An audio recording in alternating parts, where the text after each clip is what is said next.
दोस्तों, आज की कहानी बहुत ही मजेदार और फैंटेसी है, तो इसे अंत तक जरूर देखें। कहानी की शुरुआत टाउ नाम के एक आदमी से होती है जो अपनी बस्ती के लोगों के साथ शिकार पर आया था। थोड़ी जांच के बाद उसने अपने सभी साथियों को शिकार करने के लिए तैयार होने का आदेश दे दिया और इस बार उनका शिकार था जंगली भैंसों का एक झुंड जो उनसे कुछ ही दूरी पर मौजूद था। इसके बाद टाउ और उसके साथियों ने धीरे धीरे उनकी तरफ बढ़ना शुरू किया और टाउ के एक आदेश पर सभी लोगों ने एक साथ उन जंगली भैंसों पर हमला कर दिया। पर वो जंगली भैंसे भी इतनी आसानी से हारने वाले नहीं थे और उन्होंने भी अपना बचाव करने के लिए आदमियों की तरफ बढ़ना शुरू कर दिया। पर तभी सभी आदमियों ने एक साथ अपना भाला उनकी तरफ फेंका, जिससे डरकर जंगली भैंसों ने उल्टी दिशा में भागना शुरू कर दिया, जहां एक काफी गहरी खाई मौजूद थी। और देखते ही देखते सभी जंगली भैंसों ने उसमें कूदना शुरू कर दिया। अब तक सब कुछ टाउ के प्लान के मुताबिक चल रहा था, पर तभी एक जंगली भैंसा खाई में कूदने की बजाय केड़ा नाम के एक लड़के की तरफ भागने लगा। असल में ये केड़ा का पहला शिकार था और अनुभव की कमी की वजह से उसने उस भैंसे से डरकर भागना शुरू कर दिया। पर भैंसे ने पीछे से आकर उसे टक्कर मार दी, जिसके बाद वह जमीन पर जा गिरा। पर वह भैंसा भी इतना करने से रुका नहीं। वो एक बार फिर से घूमकर केड़ा की तरफ भागने लगा और इस बार वह उसे उठाकर सीधा खाई की तरफ भागने लगा। टाउ ने पीछे से उस जंगली भैंसे पर हमला तो किया, पर पेट में भाला लगने के बावजूद भी वह जंगली भैंसा सीधा खाई में जाकर कूद गया।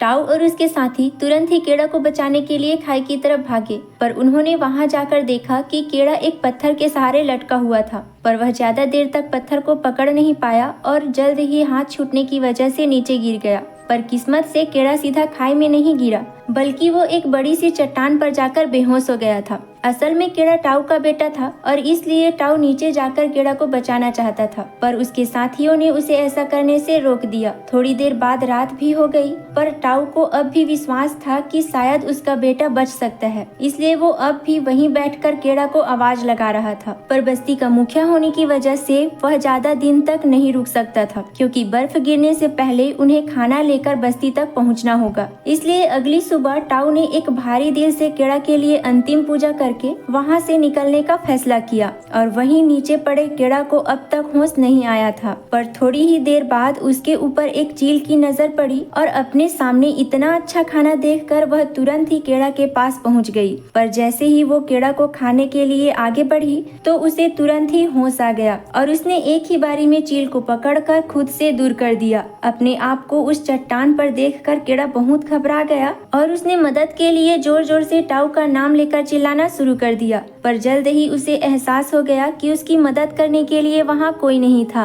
पर केड़ा ने भी सोच लिया था कि वह इतनी आसानी से मरेगा तो नहीं, इसलिए उसने लटक कर नीचे उतरने का फैसला किया। पर इसी कोशिश में उसका पैर भी फिसल गया, पर सही समय पर उसने चट्टान को फिर से पकड़ लिया। पर अब उसके पास नीचे से कोई सहारा नहीं था और वह ज्यादा देर तक सिर्फ अपने हाथों के बल लटका तो नहीं रह सकता था, इसलिए उसने पूरी जान लगाकर उस चट्टान को पकड़े रखा। कुछ देर बाद उस जगह पर बहुत तेज बारिश होने लगी और देखते ही देखते नीचे इकट्ठा हुआ पानी ने एक बारी नदी का रूप ले लिया। केड़ा का मानना था कि अपनी जान बचाने का उसके पास आखिरी मौका है और इसलिए उसने बिना कुछ सोचे समझे छलांग लगा दी। और अब अगली सुबह उसकी आंख खुली तो वह एक सुनसान जगह पर था, पर तभी उसका ध्यान अपने पैर पर गया, जिसे वह हिला तक नहीं पा रहा था। जूते उतारने पर उसने देखा कि उसकी पैर की हड्डी गिरने की वजह से काफी ज्यादा सूज रखा था। उसने तुरंत ही 2 पत्थरों की मदद से अपने पैर को सहारा दिया, जिसके बाद वह सबसे पहले अपनी हिली हुई हड्डी को वापस अपनी जगह पर लाया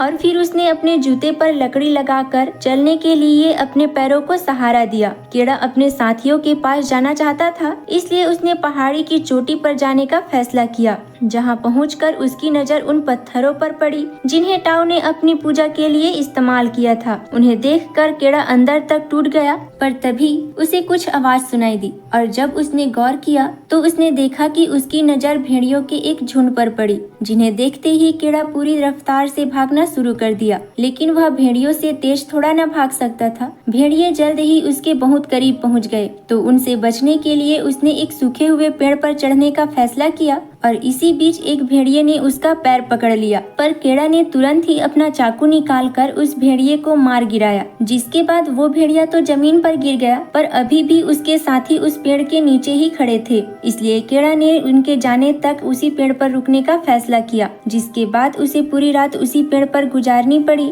और अगली सुबह जब उसकी आँख खुली तो उसने देखा कि भेड़िए ने अपने जख्मी साथी को छोड़कर वहाँ से भाग गए थे। केड़ा ने सबसे पहले अपने चाकू को एक लकड़ी से बांधकर अपने लिए एक हथियार बनाया, जिसके बाद वह जख्मी भेड़िए को मारने के लिए उसके पास गया। लेकिन उसे ऐसी जख्मी हालत में देखकर केड़ा का दिल पिघल गया और उसने इस भेड़िए की जान को बख्शने का फैसला किया, जिसके बाद उसने अपनी सुरक्षा के लिए सबसे पहले उसके मुंह को बांध दिया और फिर अपने कंधे पर उठाकर एक गुफा की ओर चल दिया, जहाँ पर उन्होंने जैसे तैसे रात काटी। अगली सुबह केड़ा कुछ जड़ी बूटियां तोड़कर अपनी चोट पर लगा ही रहा था, पर तभी भेड़िए ने अपनी मुंह पर बंधी रस्सी खोल दी। यह देखने के बावजूद भी केड़ा शांति से बैठा रहा और थोड़ी देर बाद उसने भेड़िए को पानी देने की कोशिश की, पर वो भेड़िया अपने दांत दिखाकर केड़ा को डरा रहा था। लेकिन केड़ा ने फिर भी उसे अपने आप को शांत रखते हुए उसे पानी दे दी और केड़ा के इस बर्ताव को देखकर वह भेड़िया भी शांत हो गया, जिसके बाद उसने केड़ा का दिया हुआ पानी पिया।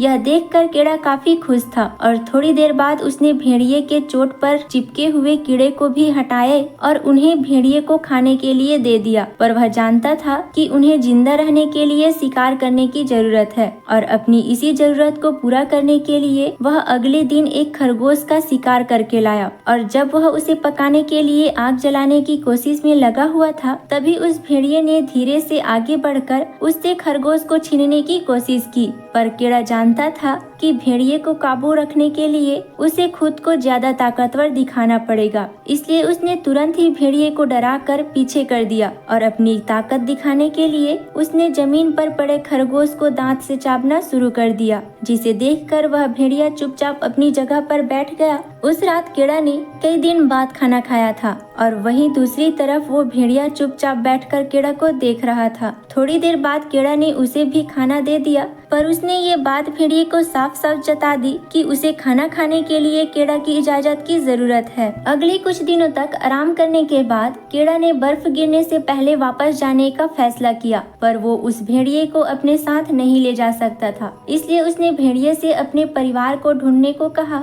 लेकिन वो भेड़िया वहाँ से हिलने के लिए तैयार ही नहीं था। इसलिए केड़ा ने उसे वहीं पर छोड़कर अकेले घर जाने का तय किया और उसके बाहर निकलते ही भेड़िए ने धीरे धीरे उसका पीछा करना शुरू कर दिया। थोड़ी दूर तक ऐसा ही चलने के बाद केड़ा ने परेशान होकर भेड़िए को भगाने के लिए एक लकड़ी उसकी तरफ फेंकी, लेकिन डर कर भागने की बजाय वह भेड़िया उस लकड़ी को उठाकर केड़ा के आगे भागने लगा। इससे पहले कि केड़ा कुछ समझ पाता, उसकी नजर पास ही में खड़े हुए कुछ जंगली सुअरों पर पड़ी, जिन्हें देखते ही भेड़िया पूरी रफ्तार से उनकी तरफ भागा। वहीं दूसरी तरफ केड़ा डर के मारे अपना भाला लेकर खड़ा हुआ था और जैसे ही वो जंगली सुअर भेड़िए से बचने के लिए केड़ा की तरफ भागा, तो केड़ा उसे मारने की बजाय चुपचाप देखता रहा, जिसके चलते वो सुअर भागने में कामयाब हो गया। यह देखकर भेड़िया काफी ज्यादा निराश था, क्योंकि केड़ा की गलती की वजह से अब उन दोनों को खाना नहीं मिलेगा। और थोड़ी देर बाद उन दोनों के बीच समझौता भी हो गया और केड़ा ने उस भेड़िए का नाम अल्फा रखा। अगले कुछ दिनों में अल्फा की मदद से केड़ा काफी अच्छे से शिकार करना सीख गया और अब धीरे धीरे वो दोनों एक दूसरे को काफी अच्छे से समझने लगे थे। यहाँ तक कि रात को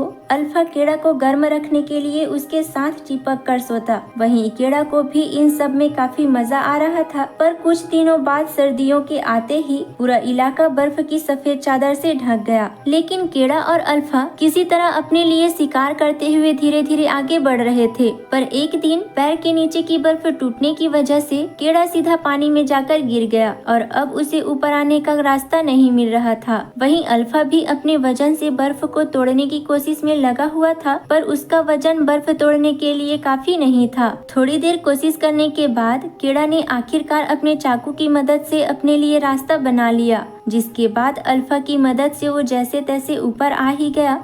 अगले दिन रास्ते में केड़ा की नजर टेंट के बाहर बैठे एक आदमी पर पड़ी, जिसे देखते ही वो खुशी से झूम उठा। पर जैसे ही वो उस आदमी के पास पहुंचा, तो उसने देखा कि वो आदमी पहले ही बर्फ से जमकर मर चुका था।